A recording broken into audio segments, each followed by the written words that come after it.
በስመ አብ ወወልድ ወመንፈስ ቅዱስ አሐዱ አምላክ አሜን። የተወደዳችሁ እግዚአብሔር ቤተሰቦች የእናታችን የእመቤታችን የቅድስት ድንግል ማርያም የአስራት የቃል ኪዳን ልጆች ወደደን ባፈቀረን በአንድያ ልጁ በኢየሱስ ክርስቶስ ፍጹም ሰላም እንደምን ቆያችሁ? አሜን። የአምላካችን ስሙ ዘወትር የተመሰገነ የተወደሰ ይሁን። ጌታችን ለምን በከብቶች በረት ተወለደ የሚል ጥያቄ እናነሳና ጥቂት ነገር እንነጋገራለን። እንግዲህ አንደኛ ትንቢተ ነቢያትን ለመፈጸም እንግዲህ ዕንባቆም በሁለት እንስሶች መካከል አየሁ ነው ያለው።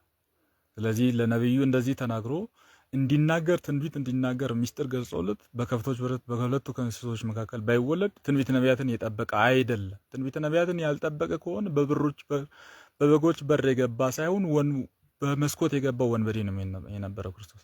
ስለዚህ የነቢያትን ትንቢት ለመጠበቅ አምላካችን በከብቶች በረት ተወለደ። ሁለተኛ ለመታረድ የመጣው በግ እኔ ነኝ ሲል ነው። ይስሐቅ ጠይቆ ነበር፣ የሚታረደው በግ የት አለ ብሎ ጠይቆ ነበር። ለይስሐቅ ምላሽ የሰጠው ዮሐንስ ወንጌላዊ ያለምን ኃጢአት የሚያስወግድ እግዚአብሔር በግ እነሆ ብሎ መልስ ሰጠለት ማለት።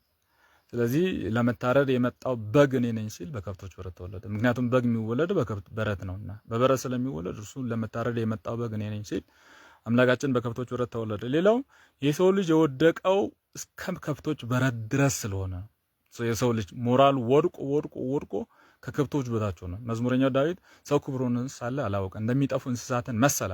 ስለዚህ እንደ እንስሳ የሆነውን እንደ አምላክ እንደ ሰው ለማድረግ አምላካችን በከብቶች በረት እንስሳት በታች ክብሩ ወርቆ የነበረው። ሌላው የሸተተ ምግባራችንን የገማ ምግባራችንን ሊመልስ የመጣ መሆኑን ሲያጠይቅ አምላካችን በሚሸተው በበረት ውስጥ ተወለደ።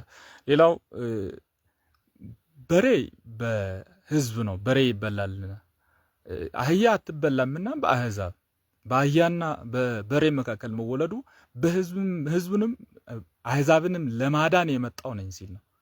አምላካችን ለህዝብ ብቻ አይደለም የመጣው። ይህንን ሲያመለክተን በከብቶች በረት ተወለደ። አምስተኛና የመጨረሻው ቦታ ስላልነበረ ኢየሩሳሌም ህዝብ ይቆጠራ ነበርና ከመላው ዓለም የመጡ እስራኤላውያን ከተማ ውስጥ ነበሩ።